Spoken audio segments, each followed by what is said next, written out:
எல்லோருக்கும் வணக்கம். சேமியா கிச்சடி செய்யலாம். அதுக்காக நான் 200 கிராம் சேமியா எடுத்து வச்சுருக்கிறேன். பாருங்கள், ஒரு கேரட் எடுத்து பொடியாக கட் பண்ணி வச்சுருக்கிறேன். பீன்ஸ் வந்து ஒரு 5-6 பீன்ஸ் எடுத்து பொடியாக கட் பண்ணி வச்சுக்கணும். பச்சை பட்டாணி கொஞ்சமாக எடுத்துக்கிட்டேன். பெரிய வெங்காயம் 2 வெங்காயம் பொடியாக கட் பண்ணி வச்சுக்கணும். தக்காளி ஒரு தக்காளி, அதிகமாக புளிப்பாயிடும், அதனால் சின்னதாக ஒரு தக்காளி எடுத்து கட் பண்ணிங்கன்னா போதும். கருவேப்பிலை கொஞ்சம், இஞ்சி ஒரு துண்டு பொடியாக கட் பண்ணி வச்சுக்கணும். பச்சை மிளகா ஒரு 4 பச்சை மிளகா நீல வாக்கல் கட் பண்ணி வச்சுருக்கேன். இப்போ ஸ்டவ் பற்ற வச்சு சேமியா வறுத்துக்கலாம். கொஞ்சமாக எண்ணெய் ஊற்றிக்குங்க. எண்ணெய் காஞ்சிடுச்சு. சேமியா போட்டுக்கலாம். ஸ்டவ் கம்மியாக வச்சுடுங்க. கம்மியாக வச்சுட்டு நல்லா கலராக வர வரைக்கும் நம்ம நல்லா வறுத்துக்கணும். பாருங்கள், சேமியா வந்து நல்லா வறுந்துருச்சு. இப்போ நம்ம எடுத்துக்கலாம். பாருங்கள், ஸ்டவ் பற்ற வச்சு கடாயை வச்சுட்டு கடாய் நல்லா சூடு ஏறிடுச்சு. இப்போ எண்ணெய் வந்து ஒரு 4 ஸ்பூன் ஊற்றிக்கலாம். பாருங்கள், எண்ணெய் காஞ்சிடுச்சு. கடுகு போட்டுக்கலாம். உளுத்தம்பருப்பு 1/2 ஸ்பூன், கடலைப்பருப்பு 1/2 ஸ்பூன் எடுத்து வச்சுருக்கிறோம், அதையும் போட்டுக்கலாம். பருப்பு நல்லா பொன்னிறமாக வரணும். இஞ்சி போட்டுக்கலாம்.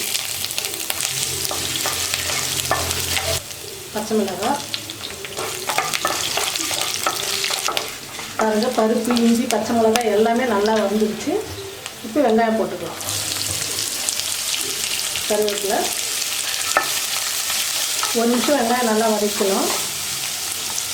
பாருங்கள், வெங்காயம் வந்து பாதி அளவுக்கு வதங்கிடுச்சு. இப்போ நம்ம பட்டாணி போட்டுக்கலாம். பீன்ஸு, கேரட்டு, காயெல்லாம் போட்டதுக்கப்புறம் ஒரு 2 நிமிஷம் நல்லா வதக்கலாம். எண்ணெயிலே கொஞ்சம் காயெல்லாம் நல்லா வெந்துடுச்சுன்னா சாப்பிட்றதுக்கு ரொம்ப நல்லாயிருக்கும். இந்த காயெல்லாம் வதங்கிறதுக்காக கொஞ்சமாக உப்பு போட்டுக்கலாம்.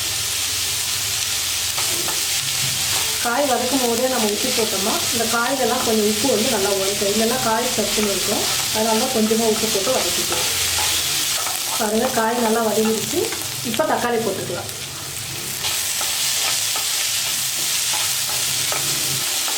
பாருங்கள், வதக்கும் போது எந்த அளவுக்கு எவ்வளோ கலராக எவ்வளோ அழகாக இருப்பாருங்க. தக்காளி, கேரட்டு, பச்சை பட்டாணி, பீன்ஸு எல்லாமே உடம்புக்கு சத்தான பொருள். அதுவும் ரொம்ப சூப்பராக இருப்பாரு பார்க்கும்போது. குழந்தைங்களுக்கெல்லாம் காய் தனித்தனியாக சாப்பிட்லன்னா இந்த மாதிரி ரவுமா, சேமியா இந்த மாதிரிலாம் வந்து சேர்த்து செஞ்சுக்கிடுங்க. பாருங்கள், தக்காளி எல்லாம் காய்கள்லாம் நல்லா வதங்கிடுச்சு. இப்போ நம்ம சேமியா கிச்சடிக்கு தேவையான அளவுக்கு உப்பு போட்டுக்கலாம். ஏற்கனவே காயில் போட்டிருக்கோம், அதனால் பார்த்து போட்டுக்கிறது கம்மியாக. 1 கப்பு சேமியாவுக்கு 2 கப்பு தண்ணி வைங்க. காயெல்லாம் வேகணும், அதனால் வந்து 2 கப்பு தண்ணி வச்சுக்கலாம்.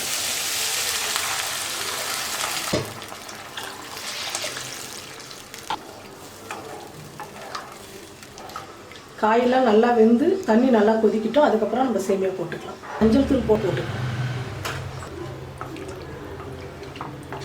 ஒரு மூடி போட்டு மூடிடலாம். காயெல்லாம் நல்லா வேகட்டும். பாருங்கள், காயெல்லாம் நல்லா வெந்துடுச்சு.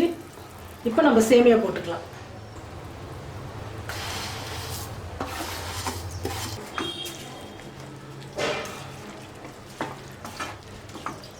நல்லா கலந்து விட்டுட்டோம். இப்போ மூடி போட்டு ஒரு 2 நிமிஷம் இருந்தால் போதும், சேமியா வந்துடும். ஸ்டவ் வந்து கம்மியிலே வைங்க. பாருங்கள், இன்னும் 1 நிமிஷம் இருந்தால் போதும், கிச்சடி ரெடி ஆகிடும். நம்ம ஒரு 1/2 ஸ்பூன் வந்து நல்ல மணமாக இருக்கிறதுக்காக நெய் ஊற்றிக்கலாம்.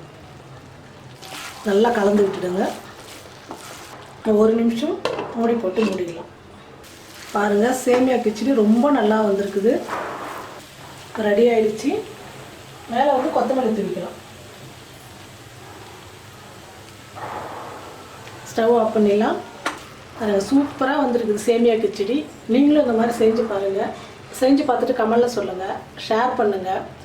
மறக்காமல் இந்த சேனலை சப்ஸ்கிரைப் பண்ணுங்கள். பக்கத்தில் இருக்கிற பெல் பட்டனை கொஞ்சம் அழுத்திக்குங்க. நன்றி.